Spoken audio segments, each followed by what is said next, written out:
الوحدة العرقية والوحدة الجغرافية.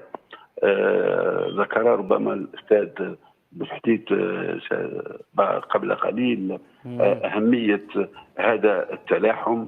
اليوم نرى كيف كانت هذه الهبة منذ الساعات الأولى. يجب أن نذكر أنه منذ الساعات الأولى والطائرات جاهزة وفرق التدخل موجودة اليوم لأكثر من 72 ساعة، وهي متواجدة في مطار بوفاريك تنتظر نقطة أو إشارة الانطلاق.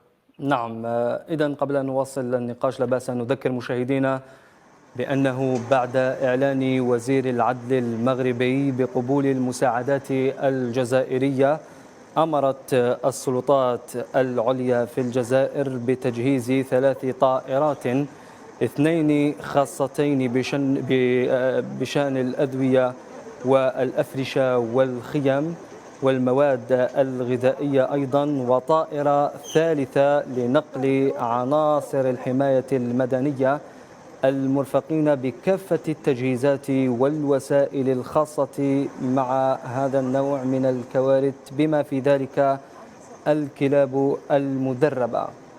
الطائرات إذن ستقلع بعد إتمام الإجراءات الخاصة مع وزارة الخارجية المغربية. إذن هذه الصور تصلنا في هذه اللحظات مباشرة من قاعدة بوفاريك شرقي الجزائر. إذن نذكر دائما أنه بعد إعلان وزير العدل المغربي بقبول المساعدات الجزائرية، أمرت السلطات العليا في الجزائر بتجهيز 3 طائرات، 2 خاصتين بشأن الأدوية